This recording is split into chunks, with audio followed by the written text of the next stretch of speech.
चलिए ये अग्र पूजा हम लोग देखते हैं। अग्र पूजा में हम लोग देखते हैं प्रथम सर्ग। क्या देखते हैं? जैसा कि पूरी स्टोरी पूरी कहानी हम आपको सुना चुके हैं, तो आइए हम केवल प्रथम सर्ग, द्वितीय सर्ग, तृतीय सर्ग, सर्ग करके देखते हैं कि कौन सा सर्ग पूछता है। हालांकि टोटल नहीं पूछता है, कभी प्रथम पूछ लिया, कभी द्वितीय पूछ लिया, कभी पूरा सारांश पूछ लेता है, कभी नायक हीरो पूछ लेता है। तो चलिए प्रथम सर्ग देखिए।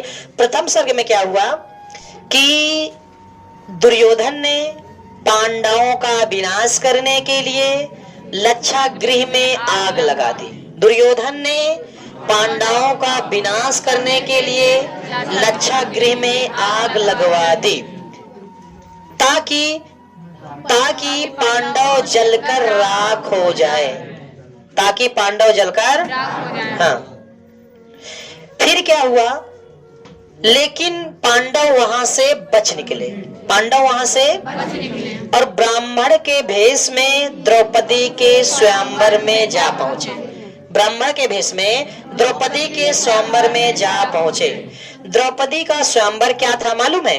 द्रौपदी का स्वयंवर यह था कि द्रौपदी के स्वयंवर में एक शर्त रखी गई थी कि जो भी मछली की आंख को भेद देगा या उस पर निशाना लगाएगा, द्रौपदी उसकी पत्नी हो जाएगी।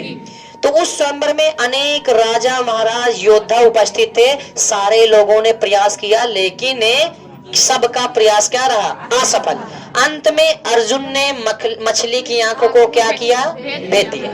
अंत में अर्जुन ने मछली की आंख को भेद दिया। शर्तानुसार, किस अनुसार? शर्तानुसार द्रौपदी अर्जुन की पत्नी बन गई, अर्जुन की। तो ये सब राजाओं महाराजाओं से ना देखा गया और उन्होंने पांडव के ऊपर हमला कर दिया। क्या कर दिया? लेकिन पांडव मिलकर राजाओं महाराजाओं को परास्त कर दिए। समझ में आ रहा है ना? बढ़िया। राजाओं महाराजाओं को क्या किए? परास्त कर दिए।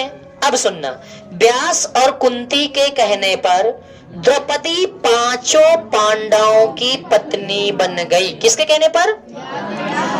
व्यास और कुंती के कहने पर। व्यास उनके गुरु थे, कुंती उनकी माँ थी। व्यास और कुंती के कहने पर द्रौपदी पांचों पांडवों की पत्नी बन गई और उन्हें प्रचुर यानी थोड़े थोड़े मात्रा में दहेज भी दिया गया। अब देखो क्या हुआ। इसी बीच में वहां पास दुर्योधन भी था। दुर्योधन था। वह मन ही मन बहुत ही जल रहा था। वह मन ही मन क्या कर रहा था? अर्थात उसकी इच्छा बिल्कुल नहीं थी कि ऐसा हो, क्योंकि ऐसा होने पर उसे पता था कि राज्याभिषेक भी हो सकता है, कुछ राज्य का भाग दे दिया जाए। मन ही मन क्या कर रहा था? जल रहा था। समझ रहे हैं ना? क्या कर रहा था? जल रहा था। अब उसके बाद क्या हुआ? हस्तिनापुर आकर उसने शकुनी, कर्ण और भूरी श्रवा से मंत्रणा की और पांडवों का विनाश करने की बात सोची। कुल मिला के ये कह सकते हैं आप, इतना नहीं लिखना है, वह हस्तिनापुर आकर पांडवों का विनाश करने का षड्यंत्र रचने लगा। उसने क्या किया? हस्तिनापुर आकर पांडवों का विनाश करने का क्या करने लगा? षड्यंत्र रचने लगा। और देखेंगे षड्यंत्र रचने लगा। अब देखिए, भूरी श्रवा ने उसे पांडवों से मैत्री करने तथा कर्ण से उन्हें युद्ध में परास्त करने का सुझाव दिया। उन्होंने कहा एक काम करिए, आप पांडवों से मैत्री कर लीजिए, दोस्ती कर लीजिए। मैत्री माने क्या होता है? कि दुश्मनी होता है? मैत्री दोस्ती होता है। उन्होंने कहा कि हे शिशुपाल, नहीं दुर्योधन, हे दुर्योधन, आप पांडवों से दोस्ती कर लीजिए, ठीक है ना? और दुर्योधन को पांडवों से दुर्व्यवहार न करने की सलाह दी। दुर्योधन को पांडवों से दुर्व्यवहार न करने की सलाह दी कि हे दुर्योधन, आप जो है ना पांडवों के बीच में मत पड़िए, उनके साथ दुर्व्यवहार मत करिए, उनके साथ किसी प्रकार का कोई गलत कार्य न करिए। लेकिन बुद्धि जिसकी भ्रष्ट हो जाती है तो फिर कहां काम आती है। दुर्योधन की ओर से चिंतित होकर धृतराष्ट्र ने भीम, द्रोण और विदुर की सम्मति से पांडवों का आधा राज्य दे दिया, स्वीकार कर लिया। अर्थात आप सीधा सीधा ये कह दीजिए कि पांडवों को आधा राज्य दे दिया गया, यानी राज्याभिषेक कर दिया गया। अगले ही दिन विदुर को भेजकर पांडवों को हस्तिनापुर बुलाया गया कि आप लोग हस्तिनापुर आइए। पांडव हस्तिनापुर गए। दुर्योधन और कर्ण ने इसका विरोध भी किया। दुर्योधन और कर्ण इनका क्या किए? विरोध किए कि भाई हम इस बात से बिल्कुल सहमति नहीं जताएंगे कि आधा राज्य दे दिया जाए। आधा राज्य क्या और हम लोग नहीं है और कोई नहीं है, आधा राज्य दे दिया गया। परंतु धृतराष्ट्र ने युधिष्ठिर का राज्याभिषेक कर दिया। लेकिन राज्याभिषेक कर दिया, ठीक है ना। इसके पश्चात युधिष्ठिर ने गुरुजनों से विदाई ली। कुंती पत्नी द्रौपदी मतलब ये भाई ये सब मिलकर कहां चले गए? खंडव वन। यहां से प्रथम सर्ग क्या हो जाता है? समाप्त हो जाता है। अब मैं आपसे क्वेश्चन पूछूंगा, आप इस पीढ़ी में बताते जाएंगे, ठीक है ना। ये बताइए कि इसके लेखक रामबहोरी शुक्ल है, ठीक है ना। प्रथम सर्ग में ये बताइए कि पांडवों के खिलाफ किसने षड्यंत्र रचा? फिर दुर्योधन ने क्या किया? लक्षागिरी में आग लगवा दी। क्यों लगवाया?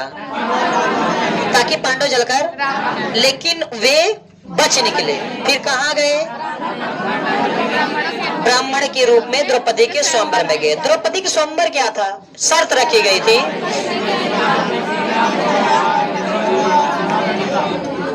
कि जो भी मछली की आंख को भेद देगा द्रौपदी उसकी। अनेक राजा महाराजा स्वयंवर में सभी लोगों ने प्रयास है, लेकिन अंत में किसने मछली की आंख को भेदा? शर्तानुसार क्या हुआ? यह सब किससे नहीं देखा गया? वहां के उपस्थित राजा महाराजाओं से। फिर राजा महाराजाओं ने क्या किया? पांडवों के ऊपर, लेकिन पांडव मिलकर उनको परास्त कर दिए।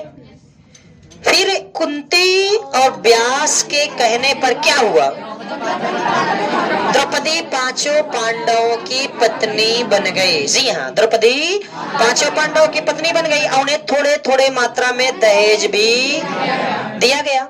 क्या दिया गया? यह सब युधिष्ठिर से देखा नहीं जा रहा और वह हस्तिनापुर आकर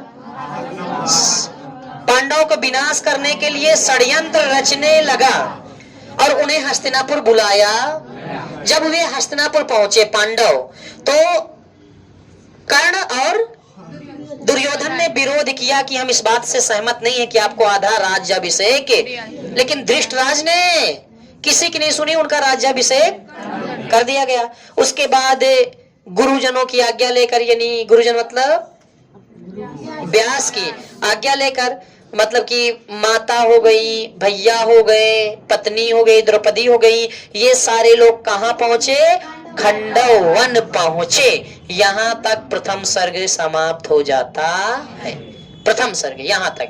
अगर अलग अलग राइटर्स में थोड़ा बहुत 19-20 आगे पीछे कुछ दिया हो सकता है, आप उसे समझ सकते हैं। तो देखिए एक बार स्पीड में सुन लीजिए बस। देखिए पांडवों का विनाश करने के लिए दुर्योधन ने क्या किया? लक्षागृह में आग लगवा दिया ताकि वे जलकर राख हो जाए। लेकिन क्या हुआ? वे बच निकले और पांडव के वेश में द्रौपदी के स्वयंवर में जा पहुंचे। द्रौपदी के स्वयंवर यह था कि जो भी मछली की आंख को भेद देगा वो द्रौपदी उसकी पत्नी बन जाएगी। अनेक राजा महाराजा वहां उपस्थित थे, सभी लोगों ने प्रयास किया, लेकिन मछली की आंख को कोई न भेद पाया। अंत में अर्जुन ने मछली की आंख को भेदा, तब शर्तानुसार द्रौपदी उसकी पत्नी बन गई। यह अनेक राजाओं महाराजों से देखा गया। उन्होंने पांडवों के ऊपर आक्रमण कर दिया, लेकिन पांडव मिलकर उनको परास्त कर दिया। तब कुंती और व्यास के कहने पर द्रौपदी पांचों पांडवों की पत्नी बन गई। उन्हें थोड़ा थोड़ा मात्रा में दहेज दिया गया।